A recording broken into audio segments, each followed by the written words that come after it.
Who controls your life? Are you living out someone else's script, or are you the author of your own story?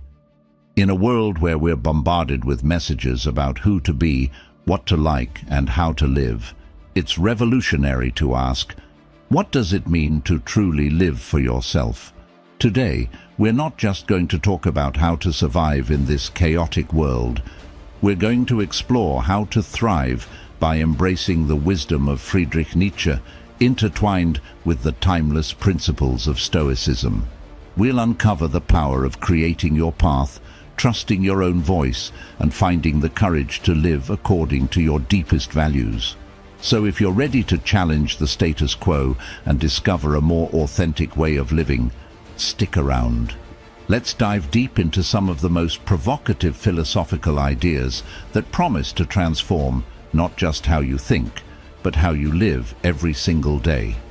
If you appreciate diving into these transformative ideas with us, a simple free favor I'll ask from you is to hit the subscribe button. And don't skip any part of the video, because just like Nietzsche's philosophy teaches us to stand apart from the crowd, if you're here, you're already an exception.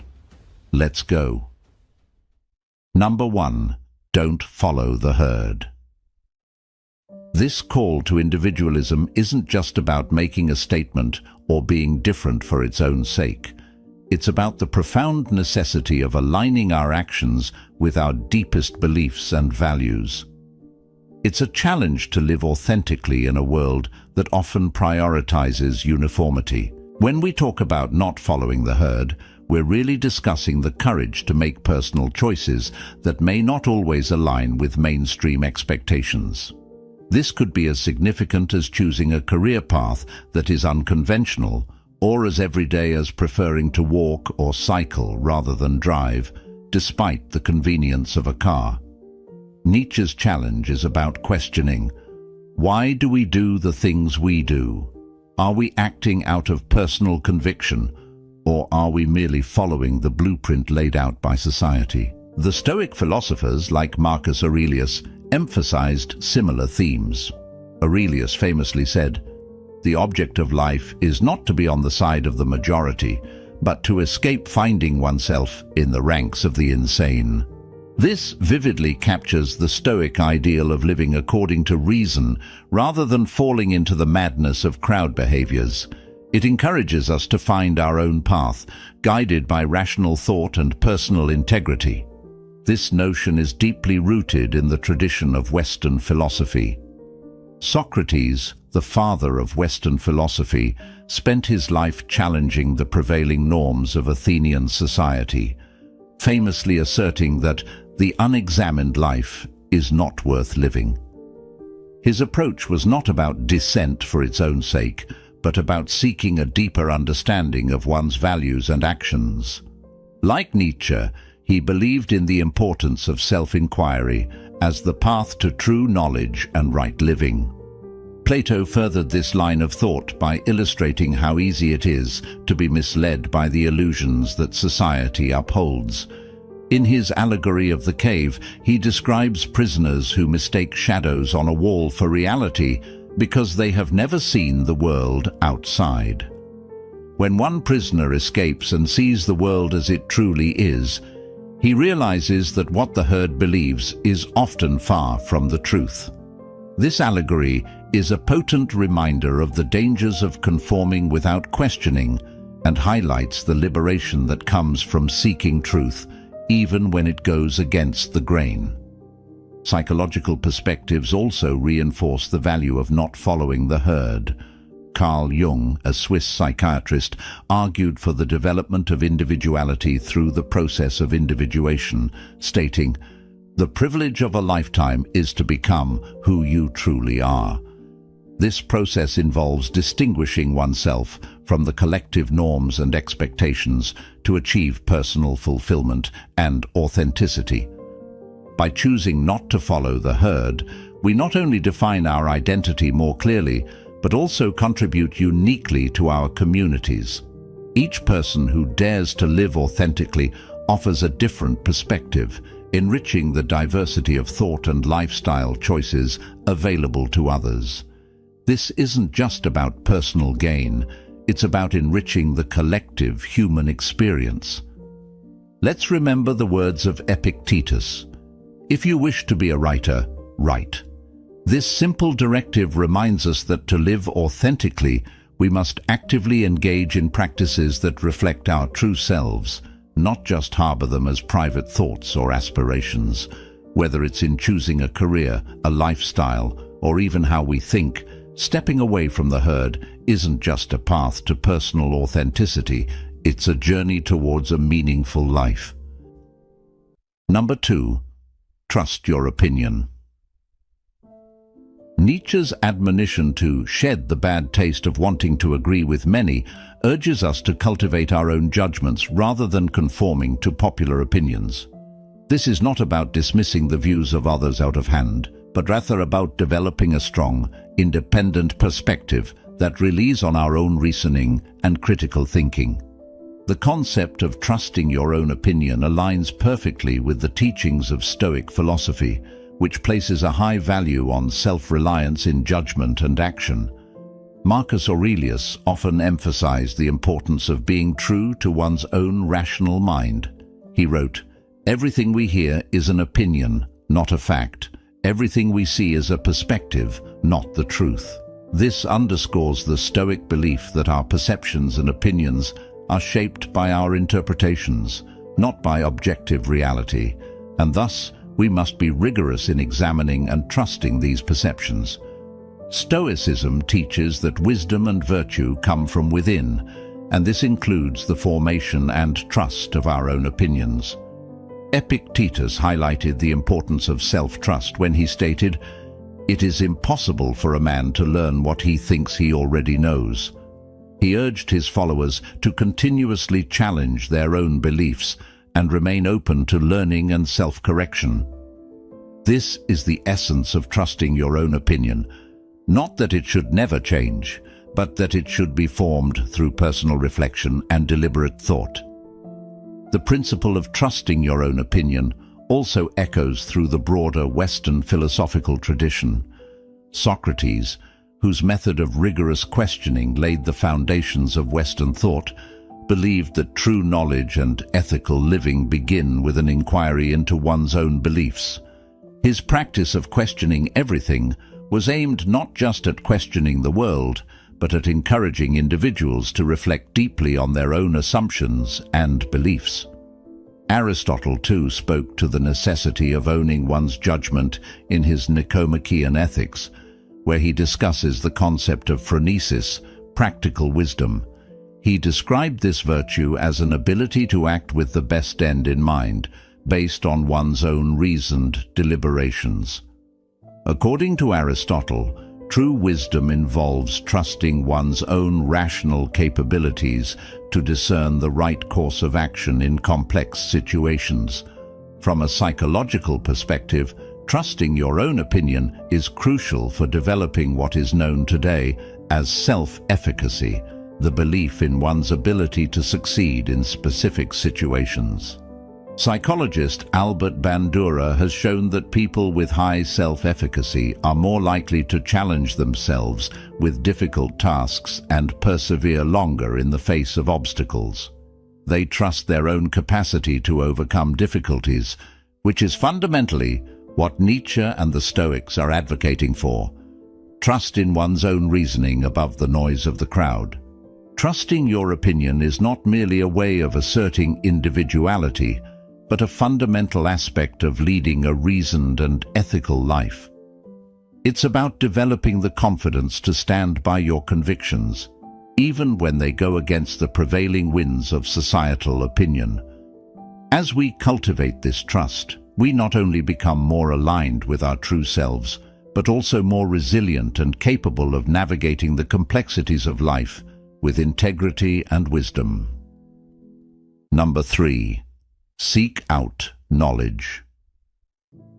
This pursuit is not merely about accumulating facts, but involves a deep, ongoing commitment to understanding the world around us and our place within it.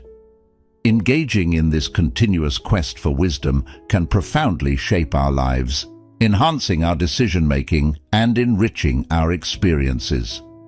Nietzsche famously challenged us to question everything, to never settle for simple answers, and to always strive for deeper understanding. He saw knowledge as a tool for empowerment, a way to craft a life that reflects our truest selves. Similarly, the Stoics, like Seneca, taught that learning is a lifelong endeavor. Seneca once wrote, "As long as you live, keep learning how to live." This reflects the Stoic belief that the pursuit of knowledge is essential to the development of virtue and personal excellence. For the Stoics, knowledge wasn't just theoretical, it was intensely practical. They believed that understanding the nature of the world and human behavior could lead to better self-control and emotional resilience. This kind of knowledge helps us navigate life's challenges and uncertainties with grace and wisdom. By learning about different philosophies, scientific discoveries, or even the arts, we gain insights into how to live well, which is at the heart of Stoic teaching. Moreover, the act of seeking out knowledge encourages us to stay curious and open-minded. It involves reading widely, not just books that affirm our existing views, but those that challenge them. It means engaging in conversations and debates that push our thinking and expand our perspectives. It also means exploring new cultures and traditions, which can teach us about the many ways of being in the world, revealing not just the diversity of human life, but also common values and shared struggles. This pursuit is inherently about self-discovery as well. In seeking to understand the world, we also come to understand ourselves better. Each new piece of knowledge acts like a mirror, reflecting parts of ourselves we might not have recognized before. It challenges our assumptions, tests our beliefs, and sometimes reshapes our goals. This introspective journey is central to both Nietzsche's philosophy and Stoic practice. It's about building a life that not only knows about the world, but that knows itself. Incorporating this principle into our daily lives means making learning a habit. It could be as simple as reading a little each day, listening to educational podcasts, or taking courses on subjects that intrigue us. It also means being active participants in our communities and the world, seeking out experiences that broaden our horizons and deepen our understanding. The Stoic philosopher Epictetus highlighted the importance of applying what we learn. Don't just say you have read books. Show that through them you have learned to think better, to be a more discriminating and reflective person. Books are the training weights of the mind. This emphasizes that knowledge should not only be acquired, but also applied. It's not enough to know more. We must use what we know to live better, more fulfilling lives. By committing to a lifelong pursuit of knowledge, we equip ourselves with the tools needed to make informed decisions, develop deeper compassion, and lead more impactful lives. In essence, every piece of knowledge we acquire is a stepping stone toward becoming the architects of our own destiny, molding a life that is both informed and insightful. Number 4. Live dangerously. This concept doesn't necessarily involve physical peril. Instead, it's about the psychological and emotional risks that come from stepping out of our comfort zones. It's about daring to be different, to question the status quo, and to take actions that might disrupt our current sense of security, but ultimately lead us to a richer, more authentic life. This idea is deeply resonant with Stoic philosophy, which teaches that growth often requires endurance through difficulty. Stoics like Marcus Aurelius believed that life's challenges are opportunities to practice virtues like courage and resilience. He wrote, "The impediment to action advances action. What stands in the way becomes the way." This mindset encourages us to face challenges head-on, recognizing them as paths to personal development and self-discovery. Living dangerously in this sense involves making choices that might seem daunting but have the potential to significantly enrich our lives. It might mean leaving a stable but unfulfilling job to pursue a passion that offers less security but more satisfaction. It could involve moving to a new city or country to experience different cultures and perspectives, or even starting a new project or business that tests our skills and pushes our boundaries. The key here is the willingness to embrace uncertainty. Uncertainty often holds a mirror up to our deepest fears and insecurities, but it also opens doors to new possibilities. By stepping into the unknown, we learn more about our capabilities, our limits, and how to push beyond them. This process isn't just about taking risks for the sake of excitement. It's about calculated risks that align with our deepest values and aspirations. Moreover, living dangerously aligns with the Stoic practice of premeditation of evils, a technique where one visualizes potential challenges and setbacks as a way to mentally prepare for them. This practice doesn't just prepare us to handle difficulties, it also diminishes the fear of the unknown, making it easier to take bold steps forward. Taking risks also involves a deep sense of trust in ourselves, trust that we can handle the consequences of our actions, that we can adapt and learn, and that we're resilient enough to bounce back if things don't go as planned. It's about cultivating a robust inner life that can withstand external fluctuations, a core principle of both Nietzsche's philosophy and Stoicism. Ultimately, living dangerously is about choosing growth over comfort. It's about recognizing that a safe life might be satisfying in the short term, but might not necessarily lead to true fulfillment or self-realization.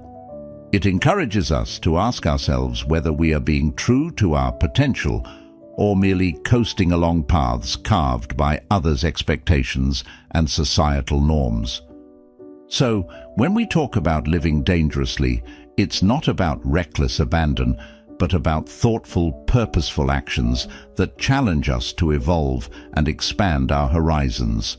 It's about making life choices that reflect not only who we are, but who we aspire to become. These choices, as daunting as they might be, are what make life truly vibrant and meaningful. Number 5. Spend time in solitude is a profound invitation to step back from the constant busyness and social interactions that fill our days and to delve into the quiet depths of our own minds. Nietzsche's assertion that all truly great thoughts are conceived while walking alone highlights the clarity and originality that can emerge from solitude. This isn't about isolation, but about creating intentional moments of quiet to foster deeper self-awareness and insight. The Stoics, too, saw immense value in solitude. They practiced it not as a way to withdraw from the world permanently, but as a means to strengthen their character and virtues. Marcus Aurelius often wrote about the importance of retreating into one's own soul to find peace and perspective. He saw these moments of solitude as crucial for reconnecting with one's guiding principles and for maintaining equanimity amidst the chaos of life. Solitude offers a unique kind of freedom. It frees us from the influence of others' opinions, societal pressures, and the incessant noise of modern life. In solitude, you can listen to your own thoughts without interruption, scrutinize your deepest beliefs, and question long-held assumptions. This self-dialogue is essential for personal growth. It allows us to sift through our thoughts and emotions, discerning which are truly ours and which have been imposed upon us by external forces. Moreover, spending time alone provides the space to reflect on our life's direction. Are we pursuing goals that truly matter to us, or are we following paths that others have set for us? By stepping away from external influences, we can evaluate our life's trajectory with greater clarity and adjust our course if needed. This reflective practice is not just about reassessment, but about realignment with our most authentic selves. The benefits of solitude also extend to emotional health. In solitude, we can process our experiences, soothe our emotional wounds, and gain strength. Seneca advocated for quiet times as a way to fortify the spirit and prepare oneself for both the hardships and joys of life. He understood that solitude could be a source of great strength and stability, allowing individuals to return to social settings refreshed and more resilient. However, embracing solitude is not without its challenges.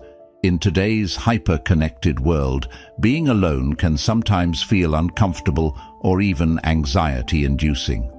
We may fear missing out, or we might feel guilty for taking time for ourselves. Yet, the Stoics would argue that these discomforts are precisely why solitude is necessary. It teaches us to be comfortable with our own company and to depend less on external validation. In practicing solitude, it's important to approach it as a deliberate exercise in self-care and self-reflection. Whether it's taking long walks, meditating, journaling, or simply sitting quietly without distractions, these practices can help us cultivate a deeper, more meaningful relationship with ourselves. Over time, this relationship builds a foundation of inner strength and wisdom that informs all other aspects of our lives. So let us take to heart Nietzsche's and the Stoics' counsel to seek solitude, not as a way to disconnect from the world, but as a way to connect more deeply with ourselves, so that when we return to the noise and demands of daily life, we do so with greater clarity, purpose, and personal integrity. Number 6. Find your meaning. The Stoic philosophy asserts that true fulfillment is achieved through living in accordance with reason and virtue. For Stoics like Epictetus, it's not external goods or circumstances that give life its value, but how we respond to these conditions.